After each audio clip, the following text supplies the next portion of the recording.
సదాశివసమారంభాం శంకరాచార్యమధ్యమాం అస్మదాచార్యపర్యంతాం వందే గురుపరంపరాం. అంతప్పుడు జపం చేసినంత మాత్రం చేత కష్టాలు తీరే అంటే ఆ పని అంటుంటారు. మేము జపం చేయని వాడు తీరిపోయింది. వాడు తీరింది కాబట్టి నీ జపం చేసాం. నీ జపం చేసినా తీరుతుంది, జపం చేయకపోయినా తీరుతుంది. అదృష్టం ఏంటంటే భగవంతుడు ఆ క్రెడిట్ ని తీసుకురావడం కోసం ఎదురు చేస్తే అయ్యింది అన్నట్టుగా ఇక అక్కడి నుంచి ఆ పంతులుగా చేస్తే ఏం చేసినా అయిపోతుంది. అవును, ఏం చేసినా అవుతుంది. ఎప్పుడూ కూడా దేన్ని మనం ద్వేషించకూడదు. మనం ఏం చేయాలో మన కర్తవ్యాన్ని మనం చేస్తూ ఉండాలి. అది ఎప్పుడు రావాలో ఫలం అప్పుడు వస్తూ ఉంటుంది. అంతవరకు కూడా మన ఎట్టి పరిస్థితుల్లోనూ నిరాశ స్పృహలకి గురువు కాకూడదు. అదే మాట ఇక్కడ అడుగుతున్నాడు. ఎందుకంటే నేను చేసిన కర్మల కథ నేను అనుభవిస్తున్నాను. ఇచ్చేమాదిదాయ సాంఖ్యాయ వాచి ఇలా ఈ రకంగా అత్యంత ఖిన్నుడై ఆర్తుడై ఎప్పుడైతే వైశ్యుడు మాట్లాడాడో దానికి సమాధానంగా మాట్లాడుతున్నారు మహానుభావులు సాంఖ్యాన మాస్టర్ వారు. సుడు వైశ్య పురావృత్తం స్వకీయం దుఃఖహేతుకం. నాయన, స్వకీయం దుఃఖహేతుకం. పూర్వజన్మలో నీకు దుఃఖాన్ని కారణభూతమైన పని నువ్వే చేసుకున్నావు. ఎవరైనా అంతేగా. ఇవాళ ఐశ్వర్యం వచ్చింది, బ్రహ్మాండంగా మనం ఇళ్ళు కొన్నాం, కార్లు కొన్నాం, అనుకూలమైన భార్య, అనుకూలమైన సంతానం. ఇదంతా ఏంటి? గత జన్మలోకి ఇచ్చిన పుణ్య సౌపార్జన సంప్రాప్తమైనటువంటి సౌభాగ్యమే కదా. సుకృతం ఎవరు? అది నువ్వే చేసుకున్నావు, ఇది నువ్వే చేసుకున్నావు. ఎవరేం చేయట్లేదు. కాకపోతే అదేమో భోగాలు, ఆనందం మధురంగా ఉంటుంది కాబట్టి సంతోషాన్ని అనుభవిస్తావు.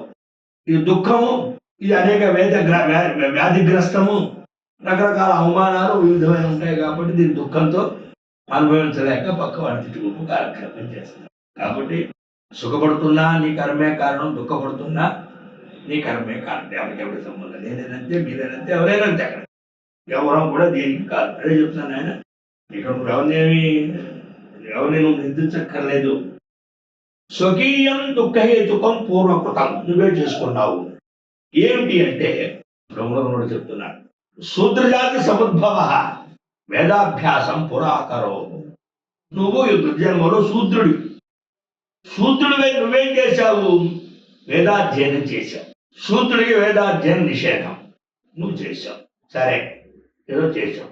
విప్రాయిత్వాత్మాత్మానం కాశ్యాం నామ్నా సమూలక.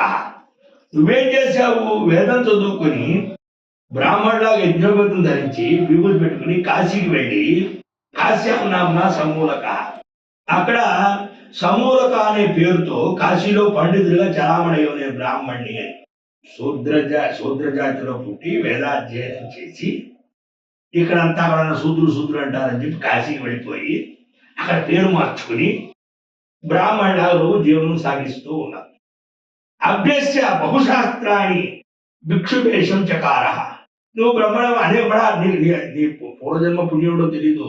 విద్యలను చదువులన్నీ చదువుతాలో వచ్చేసే నీకు. అభ్యస్త బహుశాస్త్రాన్ని అనేక శాస్త్రాలు అభ్యాసం చేశావు. ఇంతలో దాకా ఏం చేశావంటే భిక్షువేషం చకార. ఒక సన్యాసి వేషాన్ని కూడా వేసుకున్నావు. సన్యాసం తీసుకోలే, సన్యాసి వేషాన్ని వేసుకున్నావు. ఎందుకంటే గౌరవం కలగడం కోసం.